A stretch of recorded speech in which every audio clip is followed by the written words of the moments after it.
Introdução. A expressão crescimento da igreja está se tornando rapidamente popular no mundo inteiro. Mas o que é crescimento da igreja?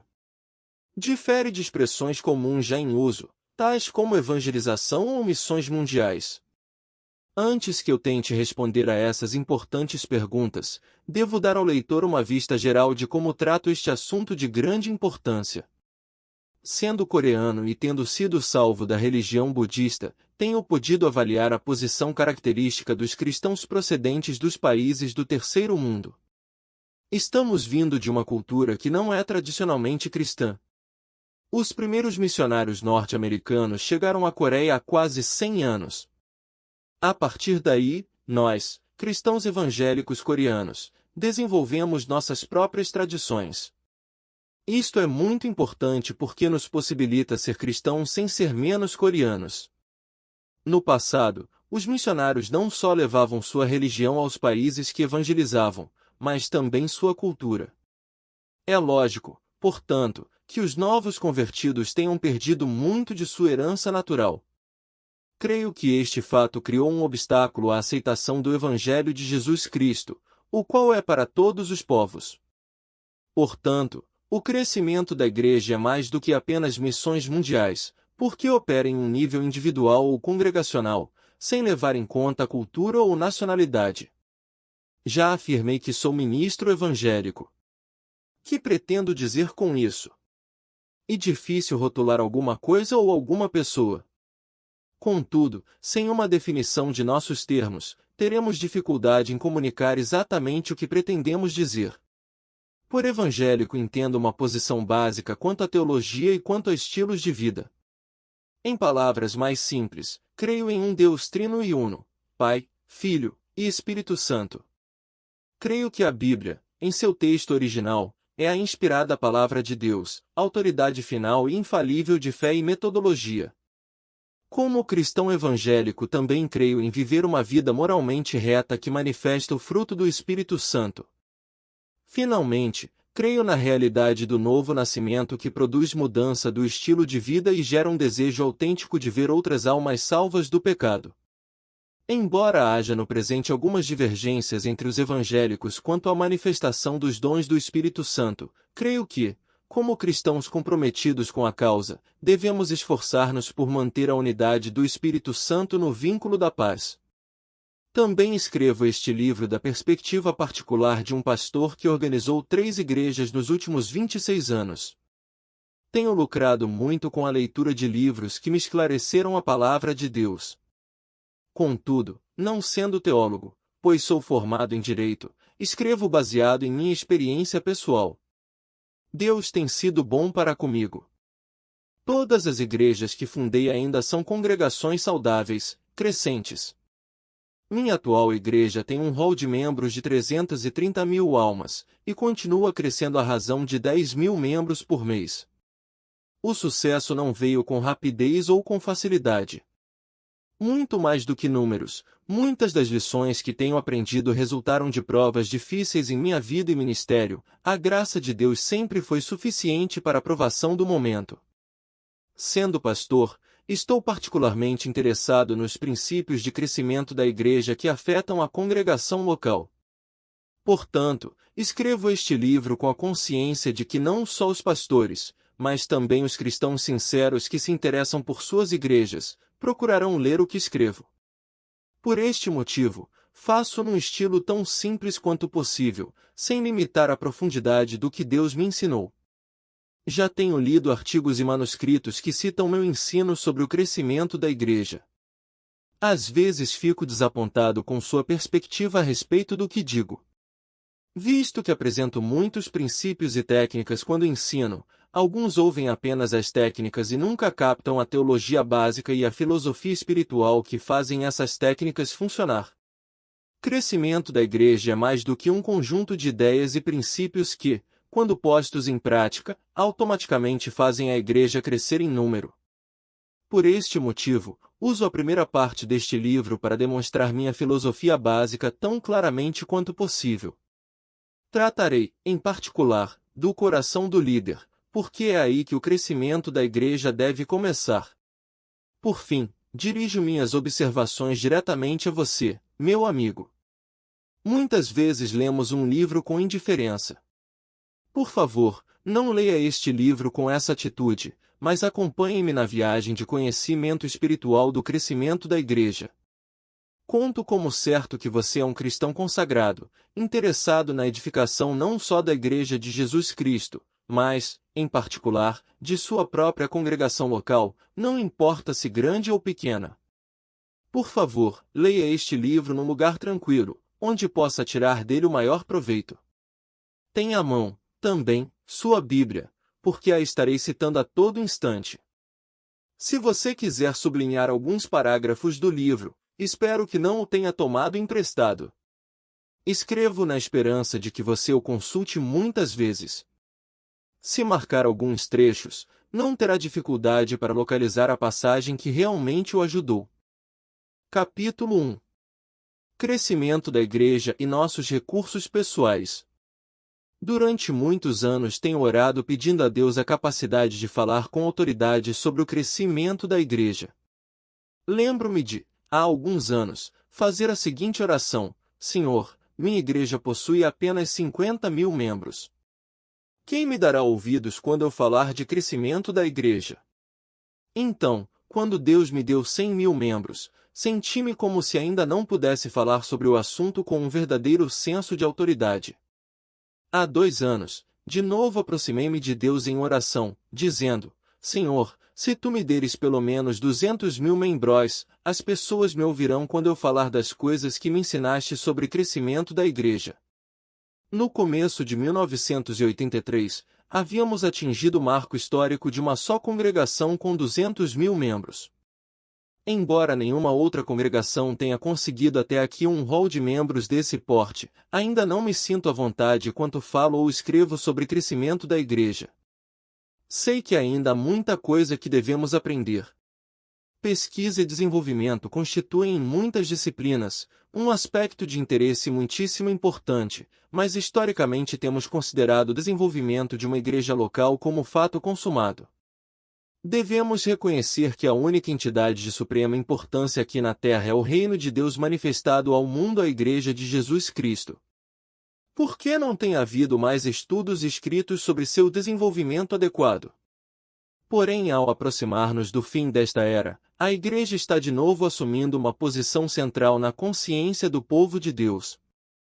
Para crescer por fora é preciso crescer por dentro. O milagre da Igreja Central do Evangelho Pleno é muito maior ao considerarmos que a Coreia tem sido, tradicionalmente, um país budista. Quando jovem, lembro-me de haver orado a Buda. Vim de um lar religioso budista. Portanto, a realidade de que Deus me usaria para edificar a maior igreja do mundo, na história do cristianismo, tem de ser atribuída à multiforme graça de Deus. Na primeira parte do meu ministério aprendi uma verdade: para crescer exteriormente é preciso, primeiro, crescer interiormente. Por crescimento interior quero dizer o desenvolvimento dos recursos interiores do líder. Isto é de importância primordial. Recentemente parei junto a um projeto de construção na vizinhança de minha casa em Seul. O enorme buraco que estavam cavando parecia-me tão profundo que não haveria como enchê-lo. Engenheiros e operários trabalhavam com cuidado no grande abismo. Perguntei a alguém que estava ali por perto: por que cavam tão fundo? O cavalheiro olhou-me com um sorriso e disse: é porque planejam levantar um edifício alto. O caráter fundamental do homem nem sempre é óbvio. Assim também não se vê o alicerce de um edifício depois de erigido. Mas quando se manifesta a tensão da finalidade do edifício, a resistência do 12 muito mais do que números alicerce é de suma importância. O dirigente de uma igreja deve ter um sólido fundamento para o crescimento dela. Na verdade, quanto maior a igreja, tanto mais forte deve ser seu alicerce. Estive, há pouco tempo, numa grande cidade norte-americana, ensinando em uma de nossas conferências internacionais de crescimento da igreja. Uma senhora aparentando 40 e poucos anos, aproximou-se de mim e perguntou com grande sinceridade: Dr. Cho, que posso fazer para levar minha igreja a crescer com dinamismo? Irmã, Onde está seu pastor? Perguntei-lhe, olhando diretamente em seus olhos. A resposta veio rápida: ó, meu pastor nunca comparece a este tipo de reunião. Após notar que ela falava com indiferença a respeito da falta de interesse do seu pastor, eu disse: uma coisa que a senhora pode fazer é ir de volta à sua igreja e começar a orar pelo seu pastor. Mas, não ore apenas por ele. Comece a dar apoio ao trabalho que ele está fazendo na igreja. Uma vez convencido de seu sincero interesse por ele e pelo bem-estar da igreja, ele virá. O crescimento da igreja jamais ocorrerá sem a liderança ativa do pastor. Tenho visto pastores enviar seus representantes ou co-pastores às conferências sobre crescimento da igreja, mas isso não basta. Se você é dirigente de um grupo cristão, deve empenhar-se ativamente ou então encontrar alguém que lidere. Se a sua igreja não está crescendo, então creio que este livro é para você. Se está crescendo mas acredita que deveria estar crescendo mais depressa, então é deste livro que você precisa. Quem quer que seja você, garanto-lhe que nunca mais será o mesmo depois de havê-lo lido com cuidado. Mudando a atitude. Seu coração é o lugar em que Deus começa a obra de crescimento da igreja. É no coração que começam todos os nossos problemas. Jesus disse: não se turbe o vosso coração. João capítulo 14 versículo 1. Salomão disse: sobre tudo que se deve guardar, guarda o teu coração, porque dele procedem as fontes da vida. Provérbios 4 versículo 23. Salomão correlaciona o efeito da visão do indivíduo com seu coração. Filho meu, atenta para as minhas palavras, aos meus ensinamentos inclina o teu ouvido. Não os deixes apartar-se dos teus olhos, guarda-os no mais íntimo do teu coração. Provérbios 4 versículo 20 e 21. Como é que alguém se torna bem-sucedido como pastor, como empresário, ou em qualquer outra profissão? Primeiro é preciso que se mude a atitude do coração. Como se efetua essa mudança? Examine a visão que você tem. Se sua visão é errada ou se é pequena demais para a capacidade que Deus lhe concedeu, a atitude do seu coração também será errada e você se desanimará, se desnorteará e ficará deprimido. Alguns pastores acobertam o fracasso dizendo coisas que parecem espirituais. Continuando a dizer tais coisas, finalmente se convencem a si mesmos e às suas congregações de que não crescer é fato normal. Certa vez um pastor me procurou após uma de minhas preleções e disse: Doutor Cho, não concordo com o senhor. Creio que Deus nos chamou para sermos os poucos escolhidos. Com um suspiro e ar piedoso, ele continuou: não contamos nossa gente. Deus livrou-nos da confusão dos números. Tendo já ouvido afirmativas desse teor, não me escandalizei com tais declarações. Simplesmente lhe pedi que estudasse o livro de Atos, em particular capítulo 2 versículo 41, em que Lucas nos diz que na primeira reunião da igreja, 3.000 pessoas se converteram. Na próxima reunião evangelística de Pedro e João, sabemos que 5.000 almas foram acrescentadas à igreja. Ora, se Lucas achou importante registrar os resultados das duas primeiras reuniões públicas da igreja, por que deveríamos nós ignorar registros que Deus está obviamente conservando? Ficar satisfeito com insignificância não só revela falta de visão, mas também falta de compaixão. Com 3 bilhões de pessoas ainda aguardando a oportunidade de rejeitar ou aceitar o Evangelho, o momento não é para sentir-se satisfeito. Se a igreja há de crescer, Deus deve operar no coração dos líderes. A visão de um homem também limita seu comportamento. Nunca seremos maiores do que nossos sonhos. Ao fixar os olhos na Santa Palavra de Deus e desenvolver profunda comunhão com o Espírito Santo, nossa visão se transforma. Como podemos transformar nossa visão? Não podemos, mas o Espírito Santo pode, e o fará. Logo que me casei, aceitei minha esposa como um fato consumado. Eu era um pastor ocupado, e quando não estava ensinando, visitando e orando, viajava pelo país pregando em cultos de evangelização. Vinha para casa simplesmente para mudar de roupa e saía de novo. Após algum tempo minha esposa ficou deprimida e chorando, me disse: "Por que se casou? Você não precisa de uma esposa, precisa é de uma empregada." Censurei-a imediatamente: "É o diabo que está falando por seu intermédio, mulher." Sentia-me justamente indignado, e continuei: "Sou ministro do Evangelho, vou fazer a vontade de Deus, não importa o que você diga." Um dia minha estimada sogra veio conversar comigo: "Filho, sei que você ama a minha filha. Agora que você está casado, precisa mostrar este amor. Vocês precisam aprender a passar tempo juntos, conhecer um ao outro, e isso também glorificará a Deus." Deus tomou essas palavras e as usou, não só em meu casamento, mas também em minha relação com o Espírito Santo. Eu tinha de libertar-me do conceito de que o Espírito Santo não passa de uma experiência e chegar ao reconhecimento de que ele é uma pessoa divina, real. À medida que comecei a esperar nele e a falar com ele, ele passou a ser real para mim e minha visão começou a mudar. Na verdade, quando fixamos o olhar no Espírito Santo, ele toma o pincel da fé, mergulha-o na tinta da palavra de Deus e desenha belos quadros sobre a tela de nosso coração. Depois de dar-nos um novo quadro pelo qual lutar, descobrimos uma nova motivação interior. Nada há que possa desanimar aquele que recebeu uma visão do Espírito Santo. Um dos principais obstáculos a vencer é a opinião dos que dizem: "É impossível. Nunca se fez isso antes." Qual é o problema deles? É que nunca viram o que Deus mostrou a você. Uma vez que Deus lhe concedeu uma visão, é preciso aprender a passar tempo sonhando com ela. Esta é a essência de minha filosofia cristã. Ela abrange todos os princípios da obra de crescimento da Igreja. Chamo-a de visões e sonhos.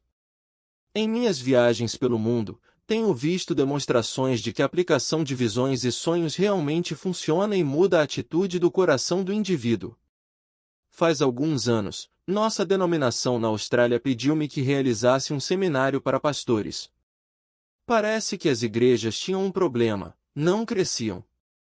A Austrália é um belo país, com um povo forte e operoso. Sempre admirei os australianos e me admirava do quanto estavam abertos à obra do Espírito Santo.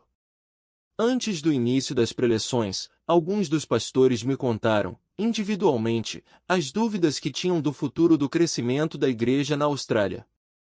Esta é uma sociedade afluente, os australianos se interessam mais por esportes do que pela obra de Deus, disse-me um pastor que parecia muito desanimado. Seus princípios podem funcionar na Coreia, mas aqui não funcionarão, disse-me outro pastor. Depois de orar, eu estava certo de que havia diagnosticado o problema. Esses homens estavam satisfeitos com o status quo. Tinham congregações que variavam de 30 a 50 membros, e visto que a maioria era dizimista, podiam viver confortavelmente sem expandir-se. Assim, muitas vezes as igrejas se tornam em pequenos clubes restritos. Quando isto acontece, não se desenvolve o desejo de ver a igreja crescer. Uma experiência engraçada que tive ao chegar à Austrália veio confirmar minha opinião quanto ao problema da igreja. A viagem aérea de Seul, na Coreia, até a Austrália, é longa. Quando cheguei, estava bem cansado. Portanto, desejava ir para um bom hotel, tomar um banho quente de chuveiro e uma boa refeição. Meu anfitrião cumprimentou-me afetuosamente no aeroporto, colocou em seu carro minha mala e me conduziu ao hotel. Eu sempre viajo com pouca bagagem. Em vez de prestar atenção à nossa conversa ligeira, minha mente antegozava uma boa soneca após a refeição, depois eu estaria pronto para a primeira reunião. À medida que o carro ia rodando, passamos em frente do belo Hotel Hilton, porém havia um riacho mais adiante e nos encaminhávamos naquela direção. Para minha surpresa, deixamos o riacho para trás. Na verdade, estávamos agora deixando o centro e nos encaminhando para um bairro pobre da cidade. Logo paramos em frente da Associação Cristã de Moças. Eu, o único homem numa hospedaria de mulheres. Ao entrar no refeitório, notei diversos grupos de senhoras olhando em minha direção, rindo. Passei por diversas mesas para chegar à cozinha. Na parede além da porta estava o único telefone da hospedaria. Quando voltei as vistas para o refeitório, os mesmos grupos de mulheres ainda estavam rindo. Senti-me como um bicho oriental num zoológico ocidental. Por favor, telefonista, desejo falar com a senhora Cho neste número, chamada a cobrar, disse eu, sentindo-me inquieto em face de minhas circunstâncias fora do comum. Alô, querido, dê-me o número do telefone do seu hotel para que eu possa chamá-lo, respondeu minha esposa toda feliz. Bem, não sei o número, disse com voz mansa. Imediatamente minha esposa percebeu que havia algo errado. Com grande firmeza, perguntou, onde está você? Os pastores me alojaram na Associação Cristã de Moças, confessei afinal. Deu fora daí, imediatamente declarou ela sem hesitação. Expliquei-lhe que, embora eu tivesse dinheiro para hospedar-me num hotel de primeira classe, não queria ofender meus anfitriões. Diante disso, ela concordou que eu ficasse ali. Este incidente era outro indício do problema maior com a liderança. Eles não acreditavam em Deus para obter coisas maiores. Naquela semana passei muito tempo ensinando os líderes a começarem a expansão de suas visões e sonhos. Por estranho que nos soe aos ouvidos, parece que o Pai Celeste permite que seus representantes na Terra limitem a atividade divina pela falta de visão. Após lidar com a questão de como expandir suas visões e sonhos, ensinei-lhes os mesmos princípios de crescimento da igreja que incluo neste livro. Fiquei contente, no ano passado, ao ouvir que desde nossa conferência de crescimento da igreja, as igrejas da Assembleia de Deus na Austrália tiveram um notável aumento. Depois de 2 anos, a taxa de crescimento era superior a 50%. Antes da conferência, o crescimento estava abaixo de 1%. Visto como a população da Austrália havia crescido a uma taxa muito mais elevada, as igrejas ali se tomavam mais insignificantes a cada ano que passava. Agora tudo era diferente. O que aconteceu com os pastores australianos? Mudaram a atitude do seu coração. Captaram uma nova visão do Espírito Santo, permaneceram nessa visão, e finalmente viram-na transformar-se em realidade. Este processo se tornará mais claro à medida que você continuar a leitura. Visões e sonhos são a linguagem do Espírito Santo. Se eu fosse escrever este livro em coreano, estou certo de que a maioria dos meus leitores não o entenderia. Se você não puder entendê-lo, não terá valor para você. Por isso, precisamos aprender a linguagem do Espírito Santo. Paulo revelou-nos um importante aspecto da linguagem de Deus, ao escrever, Deus que vivifica os mortos e chama à existência as coisas que não existem. Romanos 4, versículo 17. Paulo referia-se à posição da fé que Abraão tinha. Na verdade, Abraão é o exemplo perfeito do homem que aprendeu a entrar no domínio da visão e sonhos. Abraão era um homem que não estava disposto a permanecer no status quo. Ele podia deixar o conhecido e de comum acordo entrar em um novo lugar. A promessa de Deus a Abraão foi: vai para a terra que te mostrarei. Farei de ti uma grande nação. Engrandecerei o teu nome. Farei de ti uma grande bênção para todas as famílias da terra. Se Abraão fosse olhar para as circunstâncias, não teria levado em conta o que Deus havia dito e permaneceria em Harã. Sara, sua esposa, era estéril. Ele tinha 75 anos. Canaã era uma terra estranha. Não obstante, Abraão possuía uma qualidade fundamental que o levava a obedecer a despeito de qualquer obstáculo. Em vez de ver o cumprimento da promessa de Deus, ele passou fome, que o forçou a ir para o Egito. Aí, Abraão também enfrentou circunstâncias embaraçosas, porém as venceu e retornou a Canaã.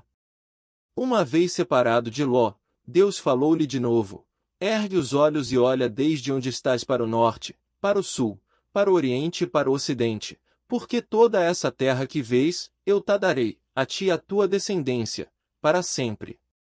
Gênesis 13, versículos 14 e 15. Abraão teve de chegar ao ponto de ver o que Deus estava prometendo. Antes de Abraão começar a andar na promessa de Deus, ele tinha de vê-la.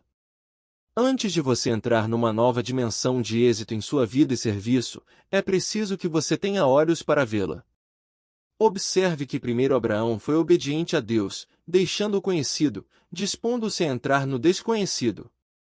Embora cresce que Deus podia fazer o que prometera, Abraão teve de ver a promessa antes que 20 muito mais do que números realmente pusesse os pés nela.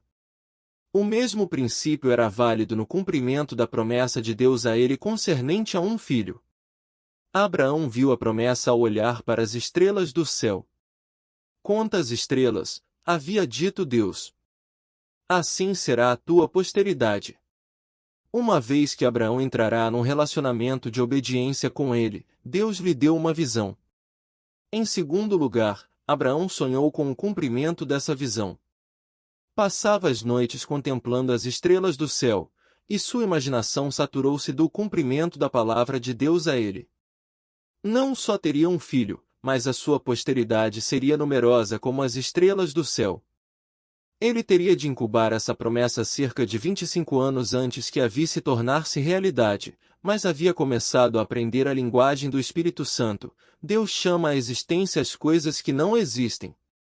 Paulo dá-nos uma posterior descrição da obra do Espírito Santo em revelar os propósitos de Deus para nós. Nem olhos viram, nem ouvidos ouviram, nem jamais penetrou em coração humano o que Deus tem preparado para aqueles que o amam.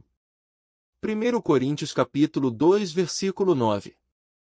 A seguir, Paulo acrescenta algo novo ao que havia sido uma citação geral de Isaías 64 versículo 4, mas Deus nolo revelou pelo Espírito. Paulo mostra, então, por que o Espírito Santo pode revelar-nos o plano de Deus, porque o Espírito a todas as coisas perscruta, até mesmo as profundezas de Deus. 1 Coríntios capítulo 2 versículo 10. Devemos lembrar-nos sempre de que Deus está mais interessado do que nós em nosso êxito no crescimento da Igreja. Afina de contas, trata-se da Igreja dele. O problema é que nossos corações não tinham atitude própria porque nossa visão não era correta. Não temos a visão adequada porque não entramos numa profunda e amorável comunhão com o Espírito Santo. Ora, o modo de tratar uma enfermidade, conforme aprendi na faculdade de medicina, não é tratar do sintoma, mas ir direto à causa fundamental. A enfermidade é a falta de crescimento da Igreja. O motivo fundamental é a falta de visão dos líderes por causa do fracasso em ter comunhão com o Espírito Santo. Somos essencialmente seres espirituais, usando intelecto e emoção, alojados num corpo físico. Nosso espírito revive por ocasião do novo nascimento, mas necessita de nutrição e desenvolvimento. O Espírito Santo nos foi dado como consolador para guiar-nos e orientar-nos. Ele tem a mente de Deus, até para a sua Igreja. Uma vez que a pessoa recebe a visão e direção do Espírito, a atitude do seu coração muda do fracasso para o sucesso. Agora ela começa a ser motivada por uma força maior do que pode imaginar, e começará a ver os resultados ao observar os princípios adequados de crescimento da Igreja. Sem mudar a atitude do coração, a pessoa pode ler este livro e outros mais sobre o crescimento da Igreja e jamais ver resultado em sua vida e ministério. Aprendi este princípio logo no início de meu ministério. Eu estava fundando uma igreja num país não cristão. Recém-saído de um instituto bíblico, vi-me cercado pela pobreza e doença de um país que se recuperava de 2 guerras devastadoras. Todas as circunstâncias eram negativas.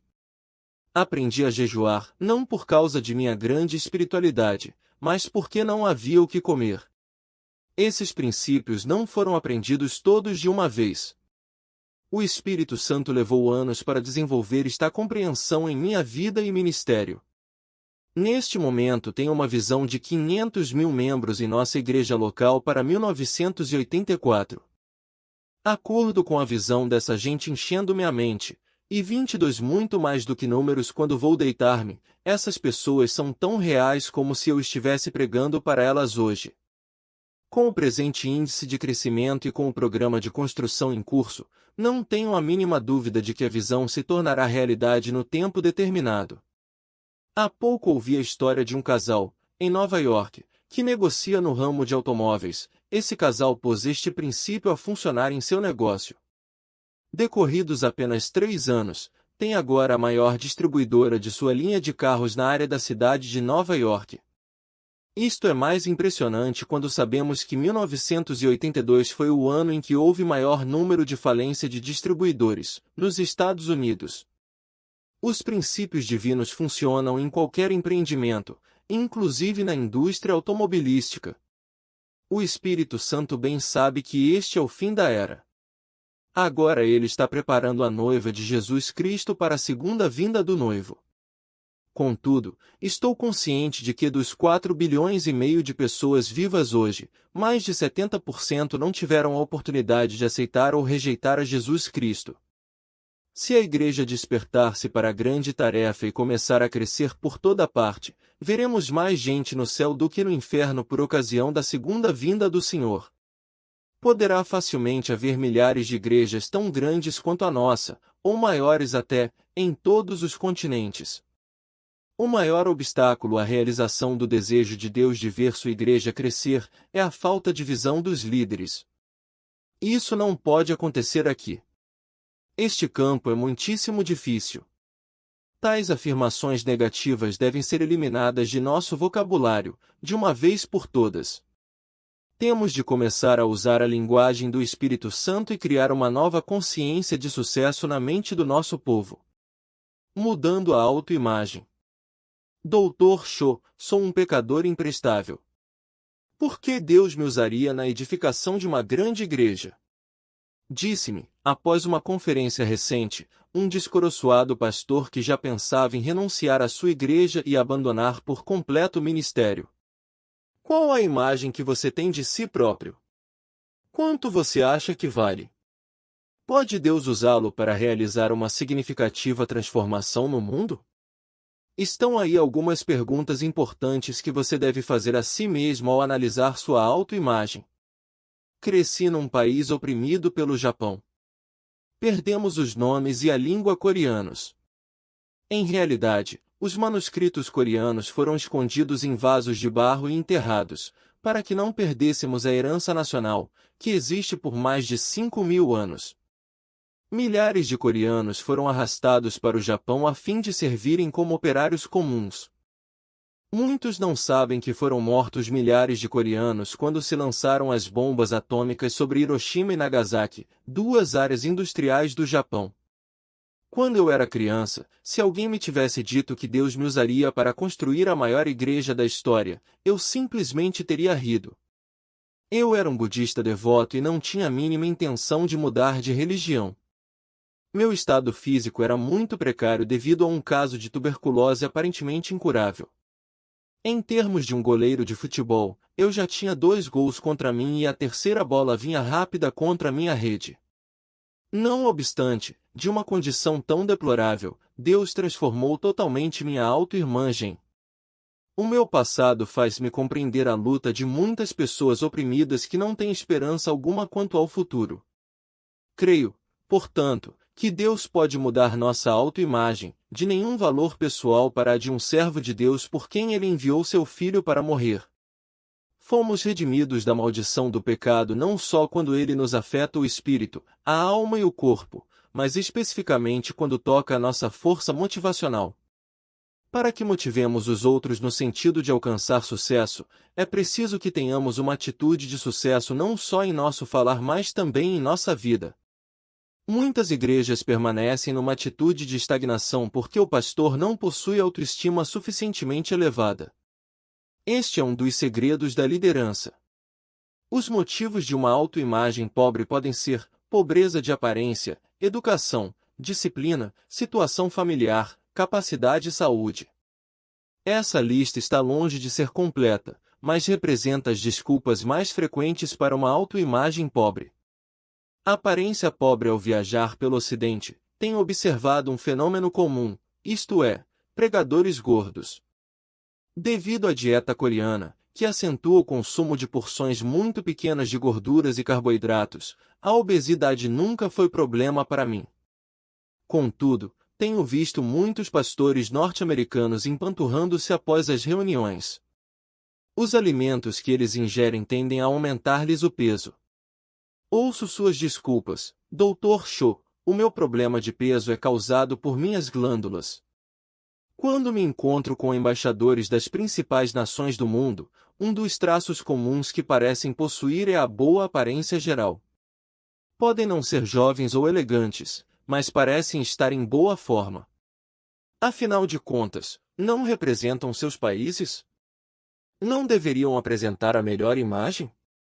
O reino de Deus também tem embaixadores que representam o Rei dos Reis e Senhor dos Senhores.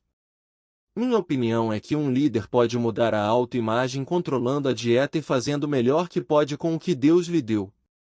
Faça um inventário de sua aparência. Como embaixador de Cristo, está você fazendo o melhor para apresentar uma imagem que outros devam imitar? Se não está, convém saber que nunca é tarde demais para mudar. Se você sentir-se bem a seu respeito, outros também o sentirão. Não é preciso gastar muito dinheiro para aprender a combinar cores e vestes de maneira conservadora, mas a sua aparência pessoal fará grande diferença na forma como outros ouvem o que você tem para dizer. Primeiro as pessoas olham para você, depois ouvem o que você diz. O que vem afeta-lhes a maneira de ouvir. Educação pobre gostaria de ter mais educação formal do que tenho.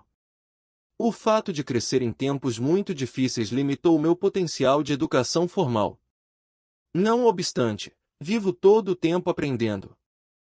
As pessoas se espantam de que eu tenha um programa em inglês nas estações de televisão dos Estados Unidos.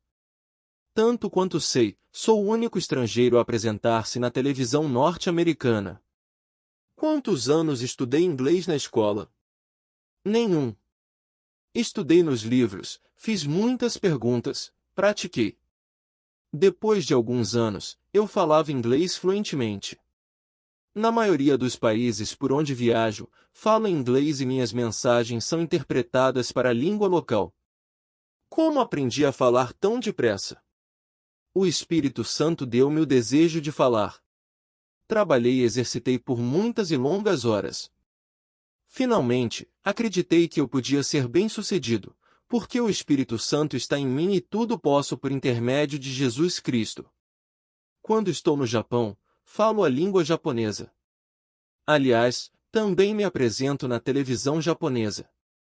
Quando estou em países de fala alemã, pratico o alemão. Por que me esforço por aprender?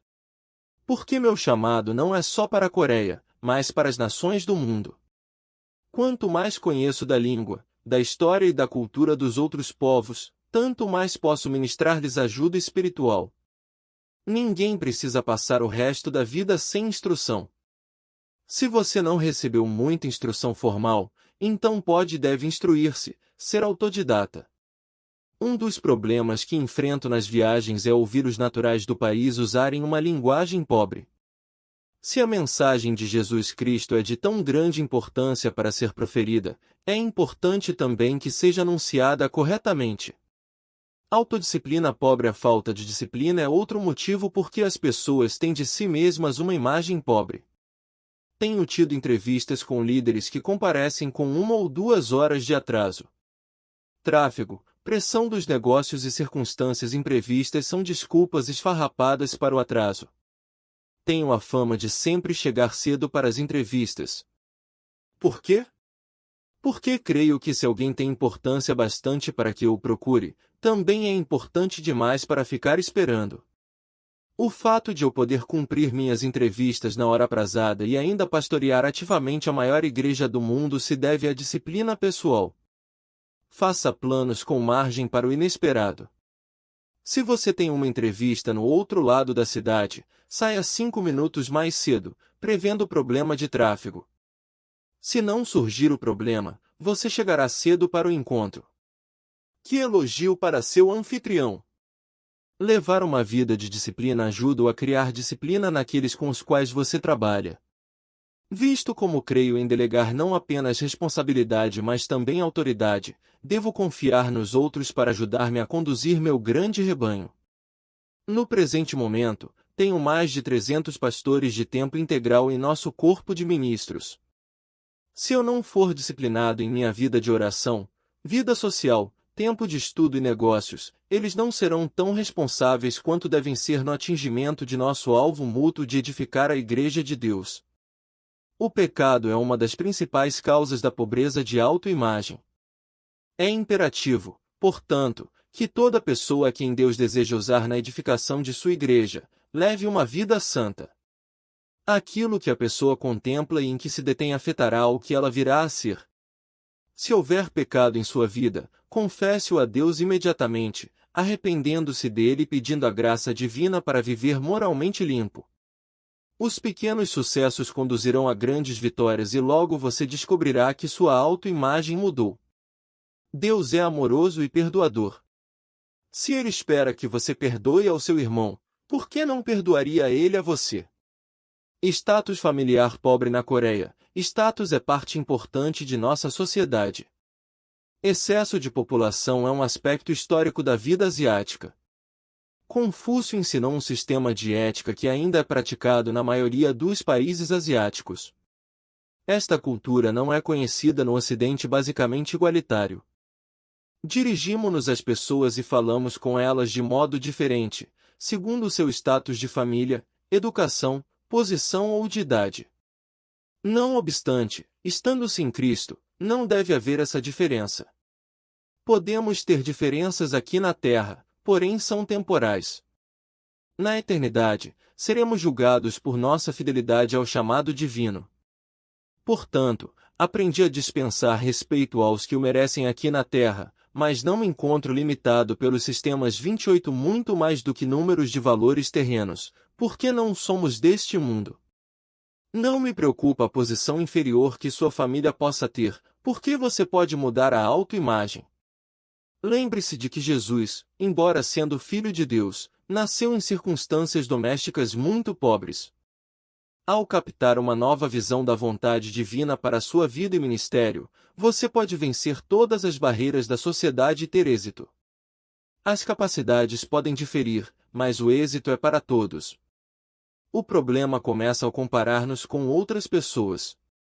Se o exame que fizemos recebe nota inferior ao de nossos amigos, entregamos os pontos e formamos uma imagem pobre de nós mesmos. Um modo de vencer este obstáculo é comparar-nos com o alvo que Deus colocou diante de nós. Ele nunca nos leva a fazer coisa alguma para a qual não nos tenha dado graça e força de nos sairmos bem. Não se julgue tão severamente ou com pressa demais. O cientista Einstein fracassou em seu primeiro curso de matemática. Milionários célebres têm acentuado o número de vezes que se viram falidos, mas continuaram tentando. Só porque falhou, não significa que você seja um fracasso. Tenho cometido muitos erros em meu ministério, mas isso não quer dizer que sou um erro de Deus.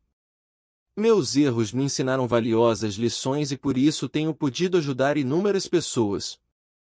Saúde pobre. A saúde é uma das posses que mais prezo. Posso dar assistência pastoral numerosas vezes no domingo, viajar nessa noite para uma conferência internacional sobre crescimento da igreja em alguma parte do mundo, e depois começar, na terça-feira, uma série de reuniões que durem a semana toda. Meus anfitriões geralmente não sabem quanta coisa já fiz antes de chegar. Acreditam que vim para entregar-me de corpo e alma à sua comunidade. Tenho de depender da minha saúde. Confio em Deus não só para efetuar curas, mas também para conservar a saúde. Não obstante, devo cooperar com Ele para manter meu corpo em boas condições. Faço exercícios regularmente e seleciono bem o que como. Evito doces. Descanso tantas vezes quantas me for possível. Minha vocação é importante demais para que se veja impedida por saúde deficiente. Os anos têm me ensinado que é não ter boa saúde. Meu organismo não é tão forte quanto o de outros, e quando jovem, sofri de tuberculose. Tenho isto em mente quando sou tentado a assumir trabalho em demasia. O estresse é um dos maiores problemas da saúde. No tempo em que eu costumava fazer tudo em minha igreja, desfalecia de exaustão. Agora aprendi a confiar em outras pessoas. Deixo que meus cooperadores cometam erros e aprendam destes como Deus faz comigo. Descobri que se eu delegar, posso fazer muito mais com menos tensão e energia. Há líderes que têm deficiências físicas. Essas deficiências não devem, porém, afetar-lhes a capacidade de assistir o povo de Deus. Devemos tomar as deficiências e transformá-las num bem. Devemos confiar em Deus no que se refere à cura e restauração total, e nunca permitir que problema algum de ordem física nos impeça de realizar o chamado divino. Lembremo-nos disto: as pessoas estão mais conscientes da atitude que temos para com a deficiência do que estão para com a deficiência em si mesma. A maior deficiência que o indivíduo pode ter está em sua própria mente e atitude. Devemos tomar cuidado com as pessoas com quem nos associamos. Estão elas limitando nossa autoimagem? Quais são as atitudes de nossos pais para conosco? Dizem eles: você não serve para nada. Você é um fracasso. Você é igualzinho à sua mãe ou igualzinho a seu pai. Muitas vezes os pais refletem as próprias frustrações, ignorando os efeitos contínuos que suas palavras têm sobre os filhos. Não obstante, pelo poder do Espírito Santo, podemos libertar-nos dos efeitos inibidores de nossos pais e amigos. Podemos ler a palavra de Deus e descobrir o que Deus diz a nosso respeito. Se Deus achasse que não tínhamos valor, não teria enviado seu Filho unigênito para morrer por nós, nem nos chamaria para fazer parte de seu grupo especial, a Igreja. Sim, temos grande valor. Pela graça divina, podemos fazer tudo quanto Deus nos chamou para fazer. Às vezes oramos, pedindo a Deus que faça algo em nossa igreja, e então nos recuamos para ver o que Deus faz. É um grande erro. Deus trabalha na igreja por nosso intermédio. Se Ele quisesse realizar o crescimento da igreja sem utilizar-nos, ela já teria completado sua tarefa há séculos e Cristo já teria vindo. Se Deus vai operar, o fará por seu e por meu intermédio. É por isso que os recursos pessoais são de suprema importância. Como seríamos nós se tivéssemos o sucesso que esperamos ter? A resposta a essa pergunta é muito importante. Nosso caráter está sendo preparado agora para a maior explosão de crescimento da igreja na história. Estamos sendo provados e encontrando graça para vencer a prova. Por quê? Porque Deus deseja usar-nos. Agora estamos preparados para prosseguir com a próxima sessão deste livro que trata, antes de tudo, da metodologia do crescimento da igreja.